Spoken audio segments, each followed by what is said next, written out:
હાય, good morning all friends. આપણો subject છે power electronics. મિત્રો, આપણે પાવર ઇલેક્ટ્રોનિક્સમાં ગઈ વખતે ચેપ્ટર એકમાં યુજેટી બીજેટી બધું વગેરે ભણેલા.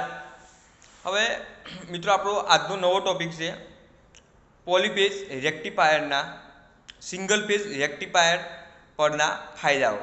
હવે મિત્રો, તમને ખબર છે ફેઝ કેટલા હોય ટોટલ? પહેલાં તો પ્રશ્ન એ થાય કે ફેઝ ટોટલ કેટલા છે આપણે? તો બધાને ખબર છે કે 3 ફેઝ આવે. કેટલા ફેઝ આવે? 3 ફેઝ, આર વાય બી. હવે આ સિંગલ ફેઝ આપણે ઘરે સિંગલ ફેઝ મોસ્ટ ઓફલી વપરાય છે. એટલે આ સિંગલ ફેઝ પરના ફાયદાઓથી જે પોલીફેઝ રેક્ટિફાયર છે એનું સિંગલ ફેઝ પર કયા કયા ફાયદા થાય છે એ આ પ્રશ્નમાં છે. લગભગ તમને મિત્રો ખબર જ છે કે આ પ્રશ્ન લગભગ 5 વાર પૂછાય છે. ડિસ્પ્લે પર તમને દેખાય છે કે જીટીયુમાં 5 વાર પૂછાયેલો પ્રશ્ન છે અને એના પછી તમે વિચારી શકો કેટલો આઈએમપી પ્રશ્ન છે. મોસ્ટ આઈએમપી છે. મોસ્ટ ઓફલી આ પ્રશ્ન વારંવાર રિપીટ થાય છે, એટલે ખૂબ ધ્યાન રાખીને આ વિડીયો સાંભળજો. મિત્રો, પોલીફેઝ રેક્ટિફાયરના સિંગલ ફેઝ રેક્ટિફાયર પરના ફાયદાઓ. હવે તમને ખબર છે કે જે પોલીફેઝ રેક્ટિફાયરની કાર્યક્ષમતા છે, કાર્યદક્ષતા, તો રેક્ટિફાયર કરતાં કેવી સિંગલ ફેઝ કરતાં કેવી હોય છે? વધારે હોય છે. કેવી હોય છે? વધારે હોય છે. કે જો સિંગલ ફેઝ હાફ વેવ રેક્ટિફાયરની કાર્યક્ષમતા એપ્રોક્સ 40ની આજુબાજુ છે, 40%. અને સિંગલ ફેઝ ફૂલ વેવ રેક્ટિફાયરની કેટલી છે? 81 છે. અને જો આપણે 3 ફેઝ હાફ વેવ અને ફૂલ વેવ માટે કાર્યક્ષમતા જોઈએ તો જે 3 ફેઝ હાફ વેવ છે એની કાર્યક્ષમતા કેટલી છે? લગભગ 96% જેટલી છે. અને ફૂલ વેવ કાર્યક્ષમતા કેટલી? ફૂલ વેવની કેટલી છે? 99, એટલે એપ્રોક્સિમેટ 100 જેટલી છે. એટલે પેલાની કેટલી છે? 40 છે. 40 ને 81 છે હાફ અને ફૂલની. અને આની કેટલી થાય? 96 અને 99, એટલે 100ની આજુબાજુ થાય. એટલે કેવું મિત્રો, આની કેવી છે? ડબલ કહીએ તો પણ ચાલે. એટલે આની કેટલી? વધારે છે. એટલે પોલીફેઝ રેક્ટિફાયરની કાર્યદક્ષતા સિંગલ ફેઝ કરતાં કેવી છે? વધારે હોય છે. આપણે કીધું કે પેલા 40 છે, આની કેટલી છે? 96 અને 81 છે, તો એની સામે કેટલી છે? 100, એટલે 99.8 છે, એટલે 100 કહેવાય. હવે સેકન્ડ ટોપિક છે રિપલનું માન. પોલીફેઝ રેક્ટિફાયરમાં કેવું છે? ઓછું છે. જે રિપલનું માન હોય છે, મૂલ્ય, એ કેવું હોય છે? પોલીફેઝ રેક્ટિફાયરમાં કેવું હોય છે? ઓછું હોય છે. એટલે કે શું થાય? રિપલનું માન જો ઓછું હોય તો બધા મિત્રોને ખબર છે કે ભાઈ આઉટપુટમાં કેવું હોય છે? એસી કોમ્પ્રેસ કેટલા થાય છે? ઓછું થાય છે. જે આપણે એસી કોમ્પોનેન્ટ છે એ કેવા થાય? ઓછા થાય. જો માન ઓછું હોય તો ઓછા થાય. બધાને જ ખબર છે કે ભાઈ જો રિપલનું માન ઓછું હોય તો કેવું થાય? એસી કોમ્પોનેન્ટ કેવા થાય? ઓછા મળે છે. અને જો સિંગલ ફેઝની વાત કરીએ આપણે, single phase half wave rectifier માટે જો વાત કરીએ ને, તો જો એના રેક્ટિફાયરના જે માન છે, વેવ છે, એ કેવી છે? કિંમત એની કેવી છે? ઓછી હોય છે. અને એનો ખર્ચ પણ કેવો થાય છે? વધારે હોય છે. જો આપણે મિત્રો એની એક્ઝેક્ટ કિંમત આપેલી છે, તો single phase half wave rectifier માટે રિપલની કિંમત કેવી છે? 1.21 છે. અને સિંગલ ફેઝ વેવ રેક્ટિફાયર માટેની કિંમત કેવી છે? 0.48 છે. તો કેવી? વધુ છે. જ્યારે 3 ફેઝ હાફ વેન, 3 ફેઝ ફૂલ વેન પ્રકારના રેક્ટિફાયર છે એની કિંમત કેટલી છે? 0.17 ને 0.04 છે. આથી કેવું થાય છે? એનો ખર્ચ કેવો થાય છે? ઓછો હોય છે. જો મિત્રો, રિપલનું માન છે એ કેવું હોય છે? ઓછું હોય છે. એટલે જેમ રિપલનું માન ઓછું એમ તેમ તમને મિત્રોને ખબર છે ભાઈ કોમેન્ટ એસી ઓછા હોય છે અને તેનું ખર્ચ પણ કેવું થાય? જેમ ઓછું હોય એમ કેવું થાય? ખર્ચ પણ કેવું આવે? ઓછો આવે. બધા મિત્રોને ખબર જ છે કે ખર્ચ ઓછો આવે. અહીં મૂલ્ય આપેલું છે ભાઈ 1.21 છે, એની સામે કેવું છે? 0.17 અને 0.48 છે ફૂલના, એની સામે 0.04 છે. એટલે નહિવત પ્રમાણ કહેવાય. એટલે કેવું? ખર્ચ કેવું આવે? એકદમ ઓછો કહેવાય. આને નહિવત ખર્ચ કહેવાય. મિત્રો, આપણે 2 ટોપિક જોયા. કાર્યદક્ષતા વાળો દેખ્યો કેટલી છે, અને માન દેખ્યું આપણે. ત્રીજો છે પોલીફેઝ રેક્ટિફાયરમાં સપ્લાય 3 ફેઝમાં સરખો પ્રવાહમાં વહે છે. મિત્રો, તમને ખબર છે જો સિંગલ ફેઝ હોય, સિંગલ એટલે એકલો ફેઝ હોય તો એનો લોડ કેવો હોય? વધુ હોય, એકમાં જ હોય. અને બાકીના બે જે લોડ છે આર અને વાય અને બી હોય એમાં કેવું હોય છે? લોડ ઓછું હોય છે. જ્યારે આ પોલીફેઝ રેક્ટિફાયર હોય છે એમાં સપ્લાય કેવો હોય? તો 3 ફેઝમાં સરખો પ્રવાહ વહે છે. એટલે 3 ફેઝમાં જો 50-50 હોય તો 3માં કેવું? 50-50 જાય. અને પેલામાં કેવું હોય છે મિત્રો, સિંગલ ફેઝ તો તમને ખબર, સિંગલ એટલે આર પર. આપણે ઘરે બી લાઇટ ફિટિંગમાં સિંગલ હોય છે, એક જ પર આખો હોય છે, આર પર એકલો આખો લોડ હોય છે. એમાં કેવું એક પર એક લોડ હોય, બાકીના પર કેવું હોય છે, ઓછું હોય છે. એટલે આ એક બેલેન્સ જળવાઈ રહેતું નથી. એટલે લોડ કેવો ઓછો થાય, વધતા ઓછો થાય, એટલે બે લોડનું બેલેન્સ ના જળવાય એટલે ફ્યુચરમાં પણ પ્રોબ્લેમ થાય. એટલે તમને ખબર છે, આથી લોડ કેવું થઈ જાય, અનબેલેન્સ થઈ જાય, એટલે બેલેન્સ વગરનો લોડ થઈ જાય. પેલામાં કેવું, આરમાં વધારે હોય, 50 અપ હોય, એપ્રોક્સિમેટ 50 હોય, તો બીમાં 20 હોય કે 15 હોય, તો કેવું લોડ કેવો થઈ ગયો, બેલેન્સ વગરનો થઈ ગયો અને અનબેલેન્સ થઈ. એટલે લોડ પણ પ્રોબ્લેમ થાય તો આપણે ઘરે બી કેવું શોર્ટ સર્કિટ થાય કે ગમે તે થવાનું ભય રહે છે. પેલામાં કેવું લોડ સરખું જ હોય, સરખા ભાગે વેચેલું હોય, સરખું લોડ હોય એટલે લોડ ઓછું રહે અને આપણે રિસ્ક પણ કેવું હોય છે, ઓછું હોય છે. બીજો ચોથો ટોપિક છે, સરખા પાવર રેટિંગ માટે પોલીફેઝ ટ્રાન્સફોર્મરની કિંમત સિંગલ ફેઝ ટ્રાન્સફોર્મર કરતાં કેવી હોય છે, ઓછી હોય છે. મિત્રો તમને બધાને ખબર છે કે ભાઈ આપણે ટ્રાન્સફોર્મર શેના માટે ઉપયોગ થાય, આપણે તમે થર્ડમાં અને ફોર્થમાં ભણેલા જ આખું ટ્રાન્સફોર્મર રચના. એટલે સરખા પાવર રેટિંગમાં આપણે પાવર રેટિંગ બતાવેલું બહાર આપણે કે ભાઈ કેટલું પાવર રેટિંગ છે એને બધું ભણાયેલું તમને. મેં આખી નેમ પ્લેટ બનાવેલી, એમાં બતાવેલું કે પાવર રેટિંગ કેટલું જોઈએ, શું હોય છે, સિંગલ ફેઝનું કેટલું હોય છે, ફૂલ વેવનું કેટલું હોય છે. તો આમાં કેવું છે, સરખા પાવર રેટિંગ માટે જો પોલીમર ટ્રાન્સફોર્મરની કિંમત હોય છે એ સિંગલ ફેઝ ટ્રાન્સફોર્મર કરતાં કેવી હોય છે, ઓછી હોય છે. તો બધાને તમને મેં ટ્રાન્સફોર્મરનું ભણાવેલું લાસ્ટ સેમમાં, તારે મેં આખું તમને કીધું ભાઈ કેમ ઓછી રાખવામાં આવે છે, શું રાખવામાં આવે છે, બધું તમને ડિટેલમાં સમજાયેલું. તો કેવી હોય છે, સિંગલ ફેઝની ટ્રાન્સફોર્મર કરતાં કેવી હોય છે, ઓછી હોય છે. તો પેલામાં કિંમત પણ ઓછી હોય તો આપણને ફાયદો થાય. પાંચમું છે, ડાયોડના સરખા રેટિંગ માટે પોલીફેઝ રેક્ટિફાયરમાંથી વધારે આઉટપુટ પાવર મળે છે. જો ડાયોડનો હોય છે સરખું રેટિંગ રાખીએ તો પોલીફેઝ રેક્ટિફાયરમાં શું થાય, આઉટપુટ ક્યાં મળે છે, વધારે મળે છે. અને પેલામાં આઉટપુટ તો બધાને ખબર જ છે કે જે આપણે કાર્યક્ષમતા કરીએ એના કરતાં કેવું મળે છે, ઓછું મળે છે. તો આમાં કેવું આઉટપુટ વધારે પાવર મળે છે. હવે પોલીફેઝ રેક્ટિફાયરના ટ્રાન્સફોર્મરની સેકન્ડરીનું યુટિલાઇઝેશનમાં ફેક્ટર કેવું હોય છે, વધારે છે. એના સેકન્ડરી યુટિલાઇઝેશન ફેક્ટર કેવા હોય છે, વધારે હોય છે. તમને બધાને ખબર છે કે ટ્રાન્સફોર્મરની સેકન્ડરીનું યુટિલાઇઝેશન જે ફેક્ટર હોય છે, છેલ્લા લાસ્ટમાં મળે છે આપણે, એ કેવા હોય છે, વધારે હોય છે.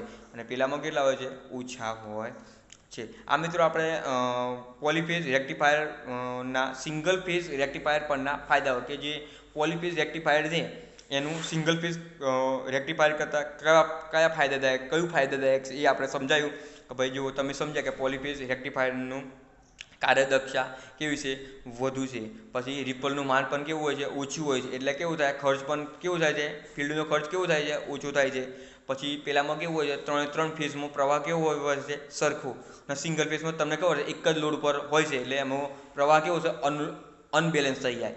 એટલે લોડ કેવો બેલેન્સમાં રહેતો નથી. કેમ કે એમાં સિંગલ ફેઝમાં તમને ખબર, સિંગલ ફેઝ તમને ભણાયેલું મેં કે 3 ફેઝ આવે છે RYB, અને સિંગલ ફેઝ એટલે હું તમને ભણાયેલું મેં કે એક જ લોડ પર પ્રવાહ હોય, અને સિંગલ ફેઝ એક જ લાઈન, એક જ લોડની લાઈન હોય, એને સિંગલ ફેઝ લાઈન કહેવાય.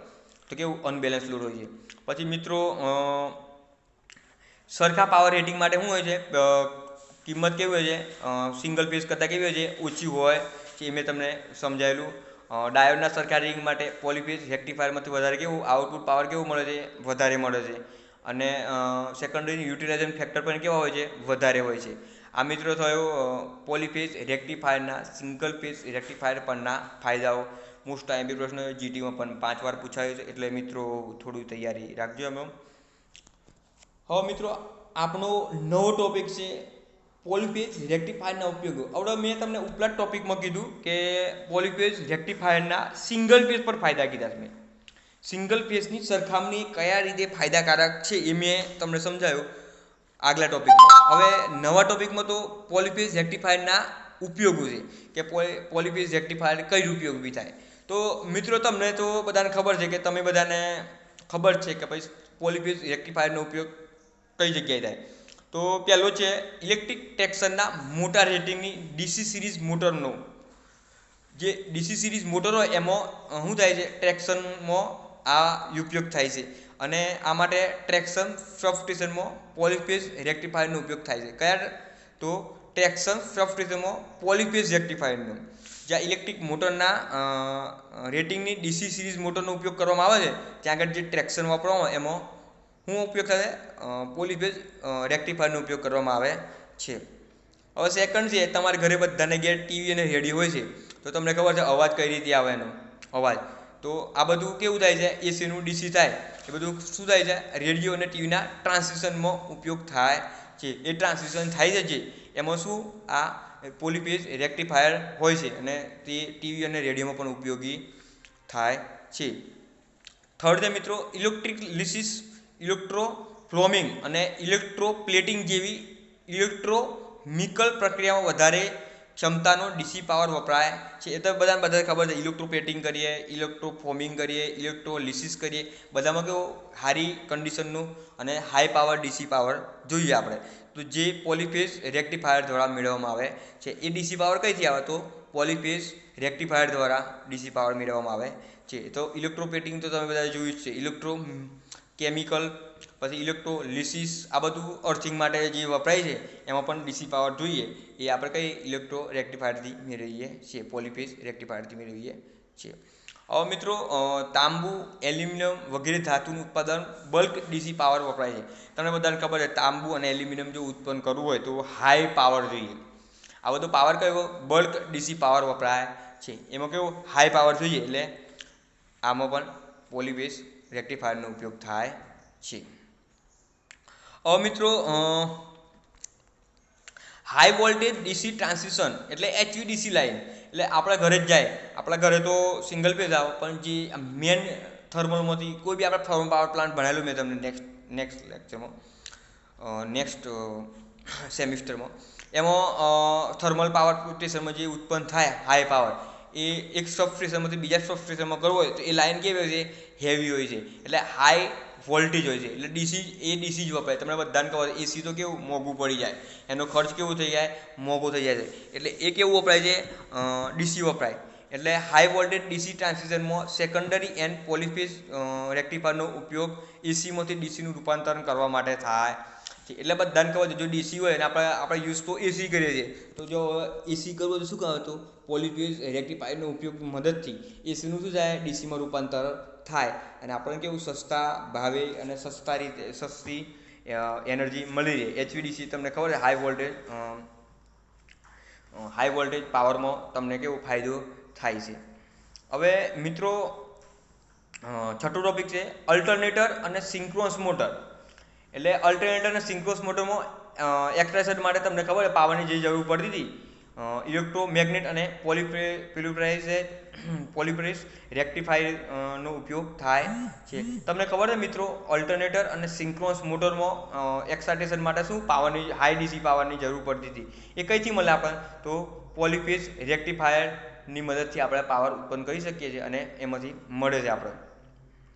સાતમો છે કંટ્રોલ પ્રકારના પોલીફેઝ રેક્ટિફાયરનો ઉપયોગ વધારે ક્ષમતાવાળી ડીસી અને એસી મોટર ચલાવવા માટે થાય છે. કંટ્રોલ પ્રકારના પોલીફેઝ રેક્ટિફાયરનો ઉપયોગ, જે આ કંટ્રોલ જે રેક્ટિફાયરનો પ્રકાર છે એક કંટ્રોલ પ્રકારનો, એમાં કેવું છે વધારે ક્ષમતાવાળી એની કાર્યક્ષમતા જે વધારે હોય એવી ડીસી અને એસી મોટરને ચલાવવા માટે પણ ઉપયોગ થાય છે. હવે મિત્રો લાસ્ટમાં છે બેટરી ચાર્જિંગ. તમને ખબર છે બેટરીનું કેવું હોય રેટિંગ, બેટરી કેવો પાવર કઈ મળે, ડીસીમાં મળે, અને આપણે ઘરે તો એસી હોય એટલે ચાર્જિંગ કરવા માટે શું થાય વપરાય છે, એ ટ્રાન્સફર કરવા માટે શું વપરાય, તો અલ્ટરનેટર રેક્ટિફાયરનો ઉપયોગ થાય છે. એ રેક્ટિફાયર કયું, તો પોલીફેઝ રેક્ટિફાયર વપરાય છે, જેથી એસીનું ડીસીમાં કન્વર્ટ થાય અને બેટરી કેવું થાય, ચાર્જિંગ થાય. થિયેટરમાં લાઇટિંગ વગેરે પણ પોલીફેઝ રેક્ટિફાયરનો ઉપયોગ થાય. જે થિયેટરમાં જે લાઇટિંગ થાય છે, આપણે નહીં લાલ લીલું પીળું મારે છે લાઇટ આપણા ઉપર અને લાલ લાઇટ થાય છે, જે એ પણ કેવું એમાં પણ પોલીફેઝ રેક્ટિફાયરનો ઉપયોગ થાય છે. આ મિત્રો થયો પોલીફેઝ રેક્ટિફાયરના ઉપયોગો. મિત્રો ટોટલ 8 ઉપયોગો આપેલા છે, એ પણ જીટીયુમાં પૂછાયેલો પ્રશ્ન છે, તો એકવાર ફરી રિપીટ કરતો. ઇલેક્ટ્રિક ટેક્સરમાં મોટી રેટિંગની ડીસી સિરીઝ મોટર, એટલે ડીસી સિરીઝ મોટરમાં ઉપયોગ કરવામાં આવે છે. એટલે બધાને ખબર છે ડીસી સિરીઝ મોટર હોય એમાં ઉપયોગ કરવામાં આવે છે. અને રેડિયો અને ટીવીમાં પણ ઉપયોગ થાય છે. રેડિયો અને ટીવીના ટ્રાન્સમિશનમાં પણ શું થાય છે, રેક્ટિફાયરનો ઉપયોગ કરવામાં આવે છે. પછી ઇલેક્ટ્રોપ્લેટિંગ, ઇલેક્ટ્રોમિકેનિક, ઇલેક્ટ્રોફોર્મિંગ, ઇલેક્ટ્રોલિસિસ વગેરેમાં પણ કેવું ડીસી પાવર વપરાય છે. ચોથો છે તાંબુ, એલ્યુમિનિયમના વગેરેનું બલ્ક ડીસી પાવર વપરાય છે. કેવું તાંબુ અને એલ્યુમિનિયમ વગેરે ધાતુના ઉત્પાદનમાં હાઈ પાવર જોઈએ, તમને ખબર છે, તો કેવો બલ્ક ડીસી પાવર વપરાય છે. પછી પાંચમું છે હાઈ વોલ્ટેજ ડીસી, એટલે HVDC જે લાઇન છે એમાં એસીમાંથી ડીસીનું રૂપાંતરણ કરવા માટે વપરાય છે. જે એસીનું ડીસી રૂપાંતરણ કરવું હોય તો આ પાવર વપરાય છે. અલ્ટરનેટર અને સિંક્વન્સ મોટરનો કેવો છે, જો હારા એક્સાઇટેશન જોઈતા હોય આપણે તો પોલીફેઝ રેક્ટિફાયરનો ઉપયોગી છે એમાં પણ. હવે કંટ્રોલ પ્રકારના રેક્ટિફાયરનો ઉપયોગ કેવું સારી ક્ષમતા હોય, ક્ષમતા કેવી હોય એની હાઈ હોય, સારી ક્ષમતા હોય તો એસી અને ડીસી ચલાવવા માટે વપરાય છે. લાસ્ટમાં છે બેટરી ચાર્જિંગ અને થિયેટર લાઇટિંગ હોય એમાં પણ આ પોલીફેઝ રેક્ટિફાયરનો ઉપયોગી થાય છે. મિત્રો આજે આપણે બે ટોપિક જોયા. પોલીફેઝ રેક્ટિફાયરના સિંગલ ફેઝ રેક્ટિફાયર પરના ફાયદાઓ, એટલે polyphase rectifier single phase rectifier કરતાં કઈ રીતે ફાયદાકારક છે એ મેં તમને લગભગ 6 મુદ્દામાં સમજાવ્યું. એ જીટીઓમાં લગભગ 5 વખત પૂછાયેલો પ્રશ્ન છે, એટલે લગભગ મોસ્ટ ઓફલી રિપીટ જ થાય છે, રિપીટેડ પ્રશ્ન, એટલે લખી અને તૈયાર કરી દેજો. 6 મુદ્દા મેં તમને ક્રમ બાય ક્રમ સમજાયા. પછી પોલીફેઝ રેક્ટિફાયરના સિંગલ રીતે ઉપયોગી મેં સમજાયા, લગભગ 8 ઉપયોગી છે. ટીવીમાં વપરાય છે, બેટરીમાં વપરાય છે, લાઇટિંગમાં વપરાય છે, પછી ડીસી મોટરમાં વપરાય. એ તો મોસ્ટ ઓફલી તમને ખબર છે, એ રીતે આપણે લખી કાઢીશું. મિત્રો આ બે પ્રશ્નો આઈએમપી છે, પૂછાય છે. હું તમને ગ્રુપમાં એની PDF સેન્ડ કરું છું, તો ઘરે બેસીને એસાઇનમેન્ટ લખી કાઢજો. થેન્ક યુ મિત્રો.